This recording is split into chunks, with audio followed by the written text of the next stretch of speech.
5वीं शताब्दी, जिस समय उज्जैन के राजा विक्रमादित्य थे, जिन्होंने अवध यानी अयोध्या में दूसरी बार राम मंदिर का निर्माण करवाया था। और ये बात हमें देखने को मिलती है भविष्यमालिका किताब में। इसके बाद कई राजाओं ने मंदिर की देखभाल भी की और इसे कई सालों तक राम मंदिर अपने अस्तित्व पर टिका रहा। लेकिन फिर उसके बाद शुरू होती है एक ऐसी लड़ाई जिसमें हर बार सच की हार हुई है और झूठ की जीत। तो आइए जानते हैं राम मंदिर के खून और बलिदान से रंगे इतिहास को। 14वीं शताब्दी में भारत पर मुगलों का अधिकार होने लगा। इसके बाद ही अयोध्या राम मंदिर का इतिहास भी बदलने लगा था। मुगलों ने अयोध्या नगरी को खत्म करने के लिए कई अभियान चलाए और आखिरकार 1528 और 29 में इस भव्य अयोध्या राम मंदिर को तोड़ दिया गया और इसकी जगह मुगल बादशाह बाबर के सलाहकार मीर बाकी ने इस जगह पर मस्जिद का निर्माण करवाया। और ये आदेश बाबर ने ही दिया था। लेकिन अकबर और जहांगीर के शासनकाल में हिंदुओं को राम मंदिर की भूमि एक छोटे से चबूतरे के रूप में सौंप दी गई थी।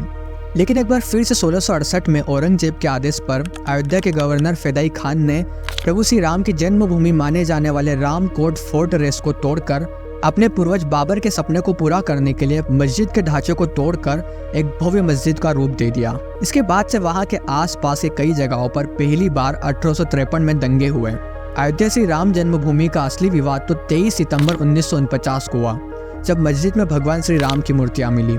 इसे लेकर हिंदू समुदाय के लोगों ने आरोप लगाया कि यहाँ साक्षात भगवान राम प्रकट हुए हैं। और मुस्लिम समुदाय के लोगों का मानना यह था कि मूर्तियां किसी ने चुपके से यहाँ रख दी है। ऐसे में उत्तर प्रदेश सरकार ने मूर्तियों को तुरंत वहां से हटाने का आदेश दिया और धार्मिक भावनाओं को ठेस ना पहुंचे और दंगे भड़कने के डर से इसे विवादित ढांचा मानकर ताला लगा दिया गया। उस वक्त फैजाबाद के सिविल कोर्ट में 2 अर्जी दाखिल हुई। इसमें से एक तो विवादित भूमि पर रामलला की पूजा की इजाजत और दूसरी मूर्ति रखे जाने की इजाजत पर थी।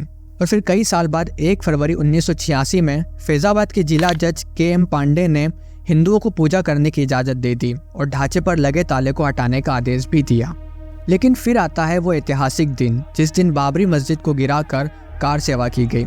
6 दिसंबर 1992 को एक ऐतिहासिक दंगा होता है जिसमें VHP और शिवसेना समेत कई हिंदू संगठनों के लाखों कार्यकर्ताओं ने विवादित ढांचे को गिरा दिया।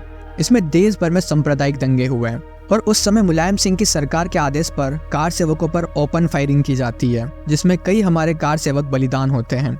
ये देखकर अयोध्या विवाद पर इलाहाबाद के हाई कोर्ट के फैसले पर सुप्रीम कोर्ट ने रोक लगा दी।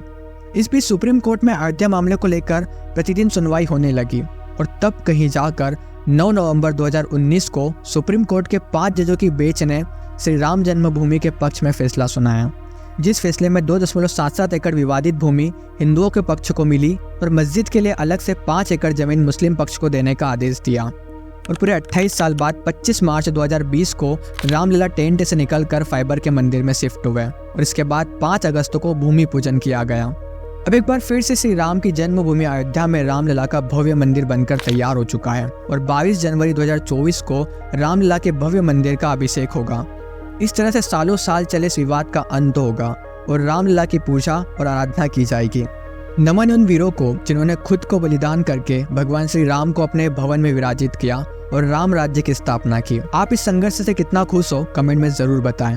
जय श्री राम।